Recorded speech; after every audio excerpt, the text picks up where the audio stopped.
Alright, episode 173 of unORDINARY just released, and oh my gosh, tension's building up. I don't know what's gonna happen. Let's talk about it. So, in this chapter, I'll give a very brief summary of what happened prior to this. And if I sound kind of funny, it's because I got braces, so it might sound like my mouth is full. So just ignore that.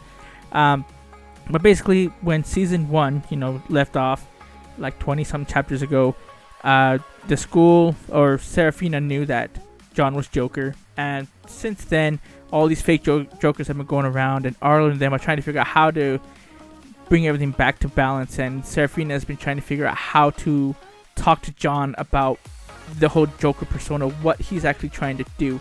And this is the chapter where she finally confronts him and talks to him about Joker and what's going on with him, and it does not go well. Oh my gosh, John is so stubborn. But Seraphina goes in there, and she just like a boss. She's like, what's going? I know you're Joker, and he's still trying to keep up this persona. Like, why don't you trying to flip it? He's always trying to flip it to the other person. Why don't you believe me? Why are you taking the royal side? And then she starts talking about, I know what happened in the past. I know what happened, why you got expelled. And you see the shatter of this image that he had for himself, specifically for Seraphina, was shattered. And now he's pissed. Like, he's not composed. He's not trying to be sly or try to manipulate. He's just really pissed. And he starts letting his anger out on Seraphina, not physically, at least not yet.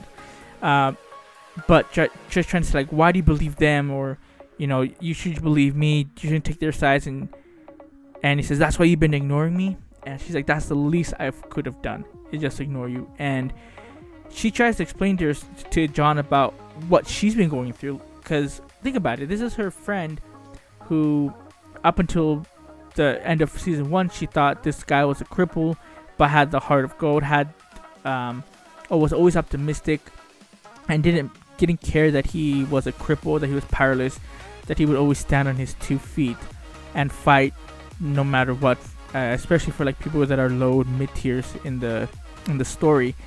And so I just lost my train of thought. But anyway, so she's trying to understand, this guy is completely different than the one I'm standing to right now in front of, and I'm trying to get through to him.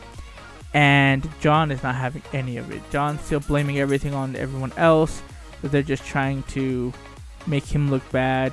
He's saying that the state at the school is not his problem, is not his fault.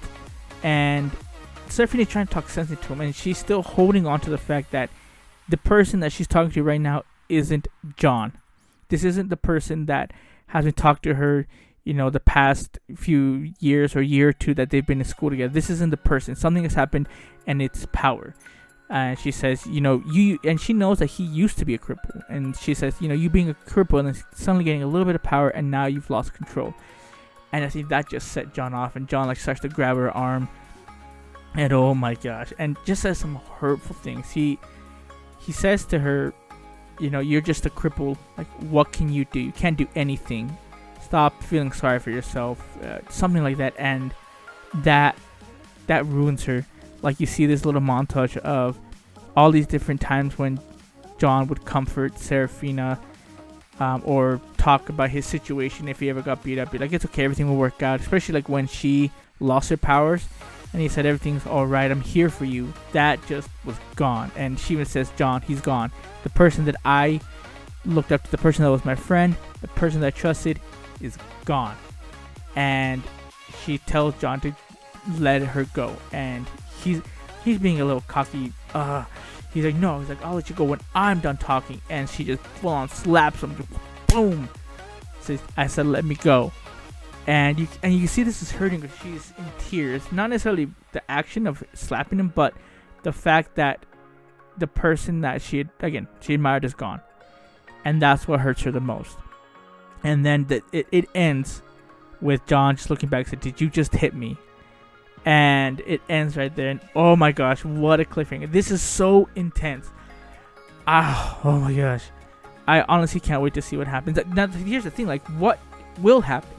I honestly think that Seraphina didn't go by herself, or meaning that she has had like Arlo or someone, not Taylor, but at least know her location, so that if anything were to go south, that they can step in. There is that possibility that she will get beat up, and if that does happen, it's gonna be hard to keep reading this, because I've already told you I don't like John at all. I know a lot of people do, or they see themselves like, oh, I understand, being in this situation, and I understand that, but this guy has become evil right now. At least at this point, he's like the I'd say he's kind of like a worse version of Obito, where Obito became evil because of the situation, because of seeing what happened to Kakashi. I think he's worse than that, and he's enjoying the power that he has, even though he doesn't outwardly express it as much. But yeah, great chapter. I can't wait to see what happens next. So let me know what you guys thought about this chapter, or let me know what you think is gonna happen. Do you think Seraphina's gonna get hit? Do you think she'll be able to talk John out of it? Do you think Arlo or any of them are gonna come and save her, or waiting outside of the door? Like, yeah, let me know what you think. And thanks so much for watching. This is David the Smash Fan from Chibino Podcast, and I'm out.